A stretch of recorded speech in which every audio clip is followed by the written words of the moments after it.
Well, hey there, Breakfast Club. I'm Peach, and it's Sunday. This week's topic is about personhood, which is a really difficult and rather controversial topic. I'm not exactly sure how to define a person or if non-human animals could qualify as persons, legally or philosophically. It's just not a cut and dry kind of topic. I'll start with Bionic Dance, who kicked off this topic.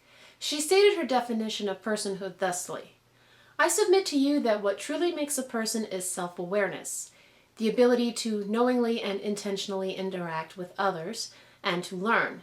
A person is a being with the capability to be a unique individual. She went on to include the capability to be a self-aware individual. Now, in this context, she was arguing against human exceptionalism, meaning the idea that only human beings can meet the criteria of personhood.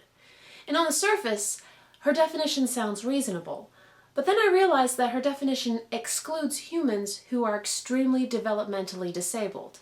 For example, those who are severely autistic cannot knowingly or intentionally interact with others, or may not be able to learn much of anything at all, depending on the severity of their disorder. Some people are born so disabled that they never gain much awareness of anything, including themselves. But I don't think anyone would argue that such an individual is not a person. In the United States, a person is defined as a human being considered capable of having rights and duties, which I think requires more clarification. What does it mean to be capable of having rights? Does it mean capable of exercising rights? If that's so, that would also include people who are developmentally disabled, as well as anyone who is too young to even understand what the concept of a right is. Does it mean capable of having rights protected? If that's the case, it could also extend to fetuses, which would inevitably create a paradox between a fetus's rights and the rights of its host mother. So the law isn't very clear. And I'm not a big philosophy buff, so I'll do my best to offer my personal thoughts on what entails a person. Obviously, any human being who has ever been born alive is a person.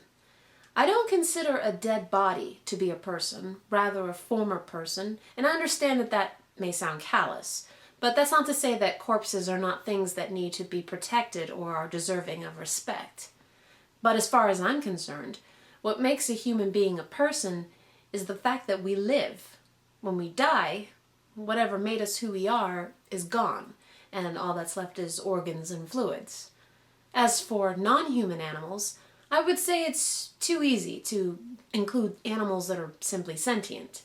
Now, I have fewer problems with those who argue for the personhood of great apes, since we're one of them, or marine mammals like dolphins and orcas, which are highly intelligent beings.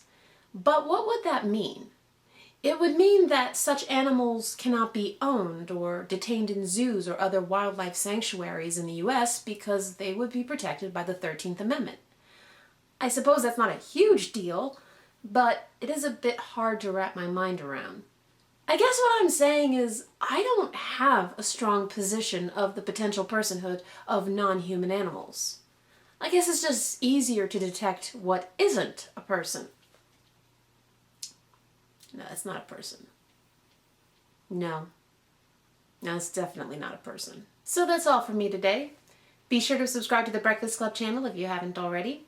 Give this video a thumbs up, and I will see you all here next Sunday. Paul, you are up next, and we will see you tomorrow.